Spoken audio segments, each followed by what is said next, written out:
നമസ്കാരം. ഇന്ന് തിരുവനന്തപുരം കോർപ്പറേഷൻ പ്രമേയം പാസാക്കി ആ പ്രമേയത്തിൻ്റെ മേൽ നടപടികൾ ആരംഭിച്ചിരിക്കുകയാണ്.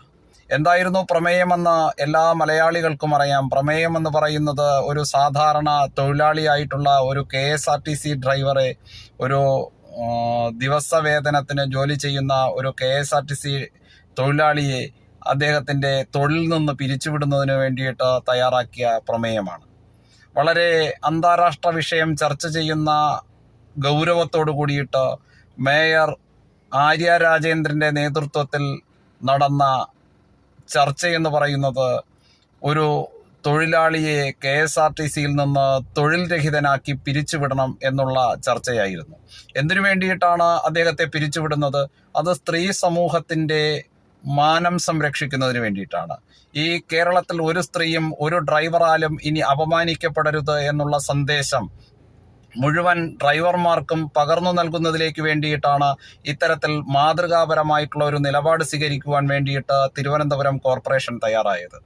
അങ്ങനെ പ്രമേയമൊക്കെ പാസാക്കി ആ പ്രമേയം നടപ്പിലാക്കുവാൻ വേണ്ടിയിട്ടുള്ള പദ്ധതികളുമായിട്ട് മേയർ ആര്യ രാജേന്ദ്രനും സംഘവും മുന്നോട്ട് പോകുന്ന സമയത്ത് ഇപ്പോൾ പുതിയ ഒരു വിശദീകരണവുമായിട്ട്, വളരെ കൗതുകകരമായിട്ടുള്ള രസകരമായിട്ടുള്ള ഒരു വിശദീകരണവുമായിട്ട് നമ്മുടെ ലുട്ടാപ്പി റഹീം വന്നു എന്നുള്ളതാണ് വളരെ ചർച്ച ചെയ്യേണ്ടതായിട്ടുള്ള, ഇന്ന് വാർത്താമാധ്യമങ്ങളുടെ പുറത്തു വന്നുകൊണ്ടിരിക്കുന്നതായിട്ടുള്ള ഒരു കാര്യം. എന്തായിരുന്നു റഹീമിൻ്റെ വിശദീകരണം ഈ വിഷയത്തെ സംബന്ധിച്ച്?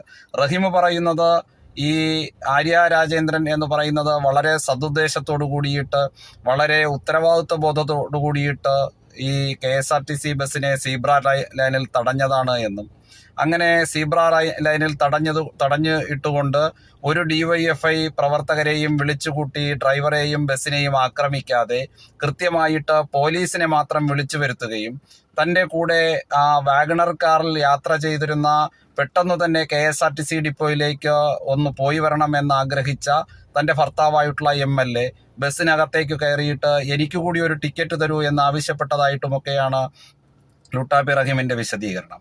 അങ്ങനെ ഒരു യാത്രക്കാരെയും ഇറക്കി വിടാതെ ബസ്സിൻ്റെ കണ്ടക്ടറോട് വളരെ മാന്യതയോട് കൂടിയിട്ട് എനിക്ക് കൂടി ഒരു ടിക്കറ്റ് തരൂ, എനിക്ക് KSRTC തമ്പാനൂർ ഡിപ്പോ ഒന്ന് കാണുവാൻ വേണ്ടിയിട്ട് അതിയായ ആഗ്രഹമുണ്ട് എന്ന് കണ്ടക്ടറെ അറിയിക്കുകയും, പക്ഷേ ഡ്രൈവർ അതിന് വിസമ്മതിച്ചുകൊണ്ട് യാത്ര മുടക്കുകയും ചെയ്തു എന്നുള്ള നിലയിലൊക്കെയാണ് പുതിയ ലുട്ടാപ്പി റഹീമിൻ്റെ കണ്ടെത്തലുകളും അദ്ദേഹത്തിൻ്റെ പ്രഖ്യാപനങ്ങളുമൊക്കെ.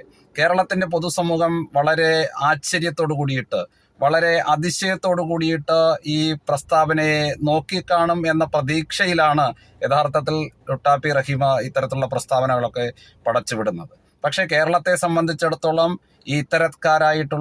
ഈ ഇത്തരത്തിലുള്ള കമ്മ്യൂണിസ്റ്റ് മാർക്സിസ്റ്റ് നേതാക്കളുടെ ഭാഗത്തു നിന്ന് ഇത്തരത്തിലുള്ള മണ്ടത്തരങ്ങളും സമൂഹത്തെ ഇളിഭ്യരാക്കുന്ന മോശമായിട്ടുള്ള പ്രതികരണങ്ങളുമല്ലാതെ യാതൊന്നും കേരള സമൂഹം പ്രതീക്ഷിക്കുന്നില്ല എന്നുള്ളതാണ് അതിൻ്റെ യാഥാർത്ഥ്യം.